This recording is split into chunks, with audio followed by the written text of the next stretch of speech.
Man City have beaten Manchester United 3-0. I have to say it. Man City are back. Manchester United could also be looking to move Ruben Amorim on. Is it his last game? We're going to break down both sides of the game in the Manchester derby. 3-0 for Manchester City. I have to say my condolences to Ricky Hatton, his friends, his family. What a fighter, what a sports person, and what a Manchester City fan. Some tragic news today ahead of the Manchester derby. He would have loved every second of it, particularly the likes of Phil Foden getting back into goal-scoring form, starting his first match of the season in the Manchester derby. What a ringing endorsement from Pep Guardiola, who likes to tinker, who likes to save players for special moments. He's brought Phil Foden back for the Manchester derby. He's one of the highest scoring players in the history of the Manchester derby. 7 goals now for Phil Foden. And I feel Man City have got a great platform to go again against Napoli, go again against Arsenal. And I said at the start of the video, we'll talk about Manchester United as well. Make sure you subscribe, leave your comments down below and like the video. Leave your thoughts. Very keen to see what you think about, particularly the Manchester United collapse in the final 20 minutes. They felt very, very poor at the back end there. Let's just start with the first half. It was a poor game. It was. City, the link-up play from the likes of Reinders. At points, Jeremy Doku trying the wrong thing at the wrong time. Rodri wasn't really controlling the game. Bernardo Silva was trying to dribble with the ball and he was getting dispossessed a few times. No control out of the back from the likes of Gvardiol. I thought Nico Riley had a very, very good game. But the first 25 minutes, you have to say, it was a shocking standard of a football match. And sometimes, like Manchester derbies in the rain, it can be tricky. Both sides are nervous about losing this game. It puts massive pressure on City if you lose 3 in a row after Brighton and Spurs. And of course, Ruben Amorim could be looking at the exit the way it's gone today, in my honest opinion. Maybe he's there for Chelsea. We'll talk about that at the end of the video. But ultimately, the first 20 minutes, shocking quality. And this is where I feel that Guardiola could succeed this season. Is it enough to win the Premier League? I'm not sure. But just little moments of quality. It's little moments where Phil Foden gets into the box, scores a great header. Little moments from Donnarumma. We'll talk about that later. But Phil Foden gets this ball into the box. It rebounds off of Luke Shaw and into the path of Phil Foden with a powerful header past Bayindir. I did question at the time if Bayindir could have done better. Luke Shaw, I think, could have been positioning a little bit better to stop the cross in there. But ultimately, Phil Foden gets a really big goal. You could see the physical release from his body. He wasn't just excited to score a goal. He looked relieved. He looked calm. He looked so joyous in scoring that goal. It was a beautiful moment as a City fan to see that.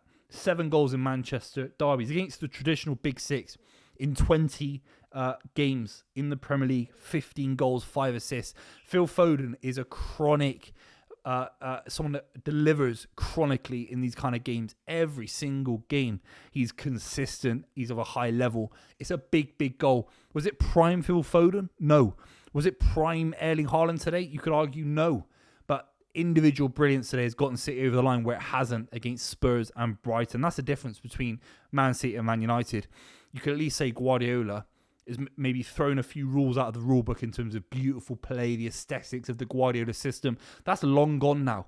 Big keeper in the sticks, big striker up top causing havoc, traditional wingers in the sense of Jeremy Doku, who was fantastic. He's the one that set up Phil Foden with a beautiful little run past Luke Shaw.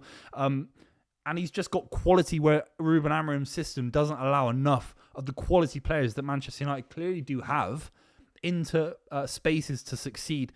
Sesko really in the first half had one chance where he toe pokes it at Donnarumma. He was miles on the side. And he just doesn't get anywhere near close enough to the ball. He felt a little bit off of it today. A yard off the pace. Some heavy touches. Not really getting any service. It's not really his fault. But you do feel he looks isolated. 0-0-4 now for Benjamin Sesko. In the second half, Erling Haaland adds to the 88 Premier League goals he's already got. So he must be at what? 90 Premier League goals now? Outstanding. A brace against Manchester United is no mean feat. We're used to saying 5s for Erling Haaland. We're used to saying hat-tricks. He scored a brace today, Erling Haaland, in the Manchester derby. That's outstanding. He's already scored a hat-trick in this game as it is. But Erling Haaland, let's just talk about the first goal. Can go as a work of art from Nico O'Reilly, who gets the ball deep in the Manchester United half on the touchline, a little nutmeg, and he gives it into Doku. The pre-assist is of the highest standard from Nico O'Reilly, and Doku plays a beautiful ball into Erling Haaland, who chips it over Bayern to make it 2-0. At that point, Manchester United have got no ideas. The system is capitulating. They're shit on the ball. They really are. And the third goal is just shambolic from Manuel Ugarte, playing it side to side, tippy-tappy, rubbish football. And then there's this direct ball from Bernardo Silva as he intercepts one of the Man United players.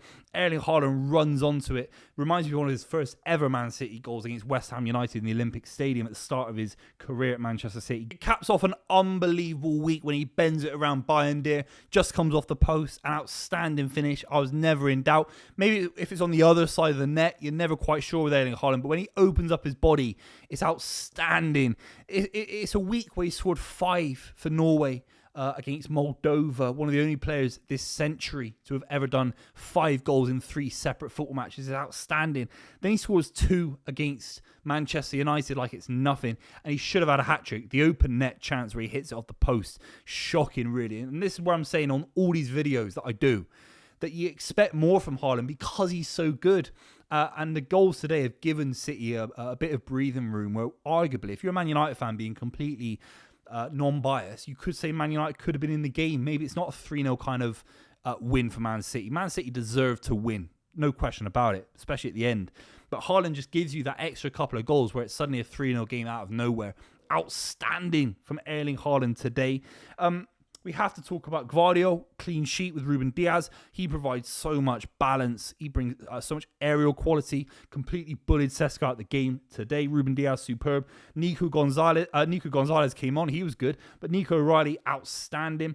You got to say Doku was electric today. I've always been a bigger fan of Savinho than Doku. But if Doku can get his head right in terms of decision-making, what a talent. The pace, the power, his technical brilliance.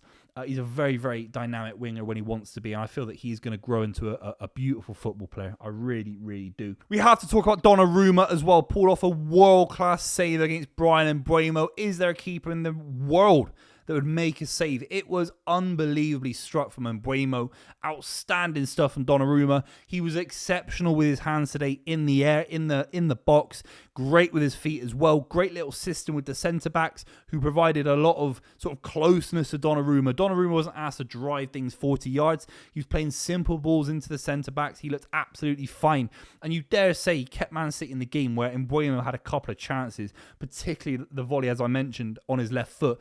Outstanding save. That was hard and that was true. And he pulled off a great save. There aren't many keepers in world football pulling that off. So you could say he's had an unbelievable debut. I mean, a clean sheet after goals conceded to Brighton, goals conceded to Tottenham. And that back line, Gvardiol, Diaz, Nico O'Reilly, Donnarumma, Kujanov at right back was good. That is a spine that you can build something around. I don't care what you say. Donnarumma, what a transfer. Let's just talk about Manchester United because there are question marks now if he could even last until Chelsea coming up next week. No midweek games because of how poor they were last season, how poor they were against Grimsby Town. Manchester United are in a world of pain. I'm glad when he'll be sacked because whether it's today, tomorrow, in a week, in a month, I never have to hear about 3-4-3. What a dead system, which isolates so many players, which gives strikers a nightmare because they get no service because there's no midfield. It gives 3 centre-backs too much time on the ball. Wing-backs, which are a very specialist position, doesn't quite work. Not enough control, not enough flair, not enough organisation. 4-2-3-1. If you're a top manager, Ruben Amorim brings that back, plays Kobbie Mainoo, Manuel Ugarte or Casemiro together with Bruno in the 10 and Mbeumo down the middle, Sesko off the bench, Diallo off the right where he's best, and Cunha off the left when he's fit. Easy stuff. And we don't care because he's come from Sporting Lisbon, done very well, not exceptional. This isn't Jose Mourinho winning the Champions League, by the way, at Porto. This is okay stuff, winning the league in Portugal. It's an okay league. It's not a top league. And we've surrendered. Man United have surrendered their philosophy. These guys aren't a back 5 system or a back 3 system with the ball. They're not. 4-3-3, 4-2-3-1. It's still the modern formation. It's what Liverpool won the league title with. Sort of 4-2-3-1, if you will, 4-2-4. It's what Real Madrid win Champions Leagues with. It's what Man City won the treble with, 4-3-3. The system doesn't work, and when you're chasing a game, it actually makes you so exposed defensively because you bomb too many forwards. At points, it was 3 centre-backs. You got 1 midfielder sitting there. It's almost like 4, and then another 4, and then sort of 2 floating about. You almost end up not having a formation anyway because you're chasing the game.